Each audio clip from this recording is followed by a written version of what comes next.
Hello friend, मेरे YouTube channel best maths में आप सभी का स्वागत है। आज की इस वीडियो में हम क्लास 9th का चैप्टर नंबर 4 दो चरों वाले रैखिक समीकरण के इंट्रोडक्शन को समझेंगे।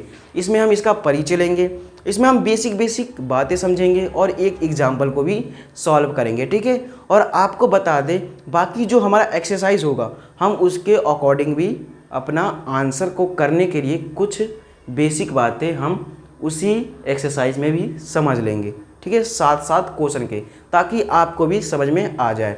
तो चलिए पहले हम समझते हैं कि जो हमारा चैप्टर का नाम है दो चरों वाले रैखिक समीकरण, यानी ये है क्या। तो पहले समझेंगे दो चरों वाले रैखिक समीकरण। इससे पहले हम समझते हैं कि एक चर वाले रैखिक समीकरण क्या होते हैं। तो एक चर वाले, देखिए जो हमारा चर होता है ना, चर क्या होता है, एक्स वाई जेड, ये जो सब है ना हमारे चर है। अब जैसे कि मान लीजिए जो चर है ना, हमारे जो चर का मान होता है वो निश्चित नहीं होता, उसका मान जो है अनिश्चित होता है। यानी कि आपको चैप्टर 3 में भी हमने बता दिया है कि चर क्या होते हैं, ठीक है, उसके इंट्रोडक्शन में। तो चलिए इसमें भी थोड़ा थोड़ा समझ लेते हैं। तो हम पहले देखेंगे एक चर में रैखिक समीकरण। एक चर में रैखिक समीकरण, तो देखिए जैसे कि मान लीजिए यहाँ पर एक चर में लिखना है तो लिख देंगे 5x + 6, कुछ भी लिख सकते हैं, लेकिन यहाँ पर बस इसमें बस एक चर होना चाहिए। तो यहाँ पर देखिए ये जो है हमारा एक चर है, यहाँ पर दिख रहा होगा आपको, जो यहाँ पर दिख रहा है ये क्या है, हमारा एक चर है, ठीक है, ये हमारा जो है एक चर है।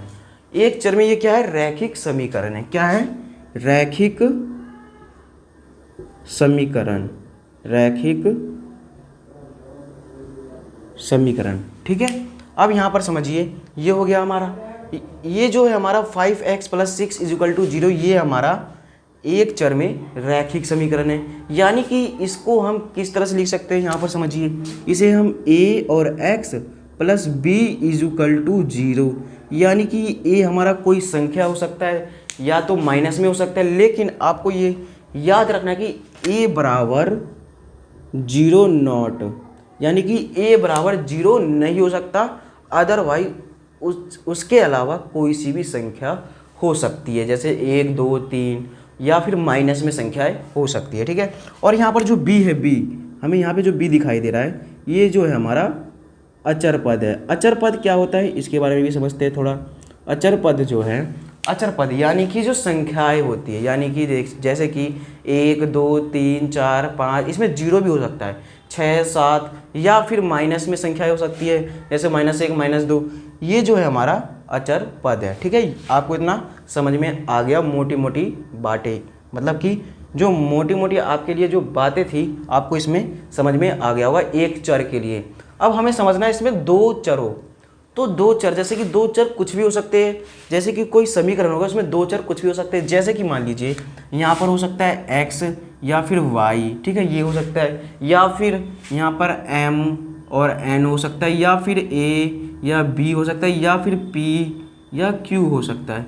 इनमें से कुछ भी हो सकता है या फिर और भी कुछ हो सकता है, जो कि a b c d के जो संख्याएं होंगी उसमें से भी और भी कुछ हो सकता है, ठीक है।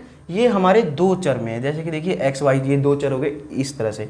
तो देखिए ए जो हमारा दो चर वाले रैखिक समीकरण है उसे हम लिखते कैसे हैं, लिखेंगे कैसे, तो लिखेंगे ax प्लस जो हमारा b इसके साथ y और प्लस c = 0, और आपको याद रखना है इसमें भी जो है हमारा a बराबर = नॉट 0 है, ठीक है। ये तो आपको ध्यान में रखना ही रखना है, ठीक है।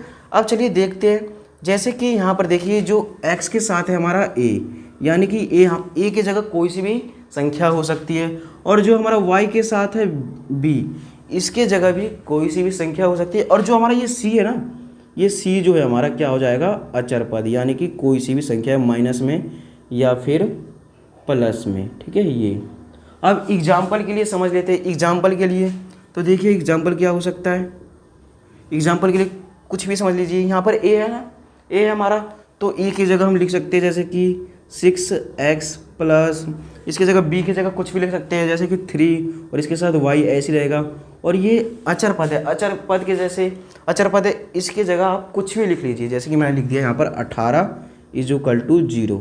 ये इस प्रकार के इस प्रकार जो हमारे ये जो निकला है समीकरण, इसे ही हम दो चरों वाले रैखिक समीकरण कहते हैं। आई होप आपको इतना समझ में आ गया होगा।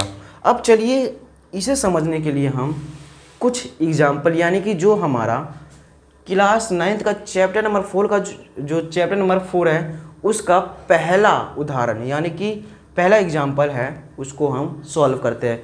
तो चलिए स्टार्ट करते हैं ताकि आपको और समझ में आ जाए। तो देखेंगे नीचे दिए गए समीकरणों को ax plus b x plus c is equal to 0, यानी कि यही वाला जो है हमारा उसमें दे दिया, ठीक है, के रूप में लिखिए और प्रत्येक स्थिति में a, b और c के मान ज्ञात कीजिए। यानी कि x के साथ क्या है, y के साथ क्या है और c हमारा क्या है, इस तरह से हमें उसमें बताना है। तो चलिए सॉल्व करते हैं। पहला देखेंगे, ये जो हमारा पहला है, ठीक है, ये पहला देखते हैं हम।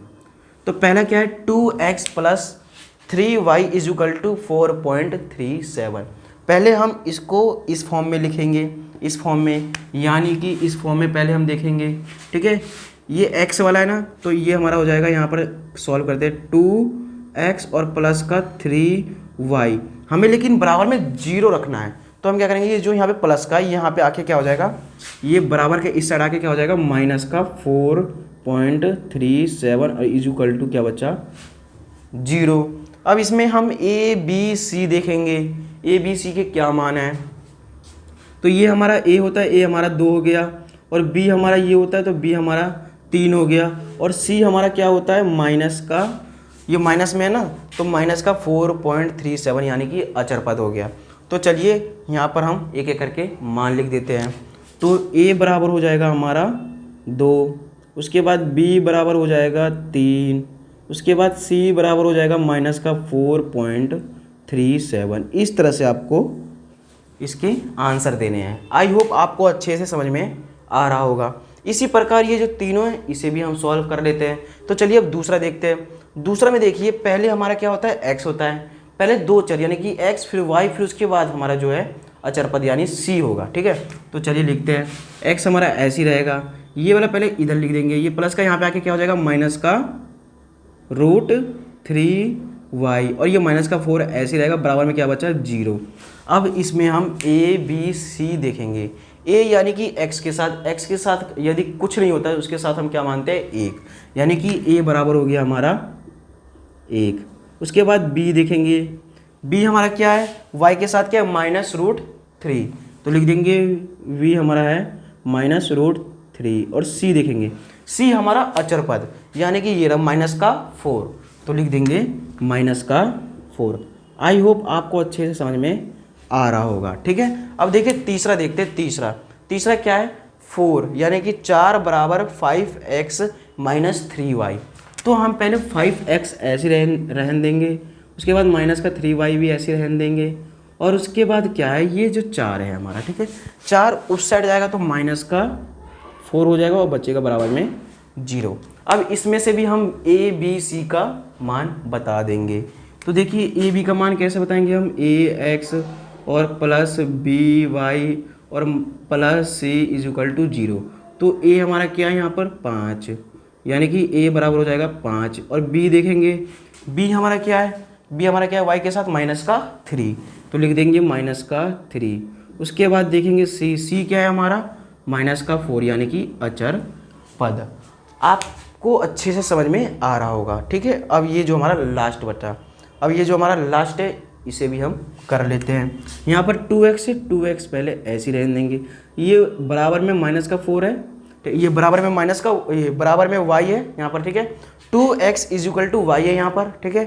तो हम क्या करेंगे, ये जो y है इस साइड आ जाएगा, यानी कि बराबर के इस साइड आ जाएगा, तो क्या हो जाएगा माइनस का y, और यहाँ पर हमें अचर पद नहीं मिल रहा, तो हम क्या करेंगे, हम कुछ भी मान लेंगे, कुछ भी नहीं मानेंगे, हमारा जो अचर पद होगा, जो हमारा c होगा वो हमारा 0 हो जाएगा, तो हम इसके साथ 0 लगा देंगे, इज इक्वल टू यहाँ पर 0 बचा, ठीक है। अब यहाँ पर देखेंगे a और b का मान, a का मान क्या है हमारा 2 है, और b का मान देखेंगे, b का मान यानी कि y के साथ कुछ नहीं है तो 1 होता है, यानी कि 1 को y से गुना करोगे तो आपका क्या आएगा, 1 ही आएगा, तो किसका, माइनस का, तो लिख देंगे b बराबर -का 1। उसके बाद देखेंगे सी हमारा यहाँ पर कुछ नहीं है, यानी कि 0, यानी कि ये हमारा क्या हो गया 0।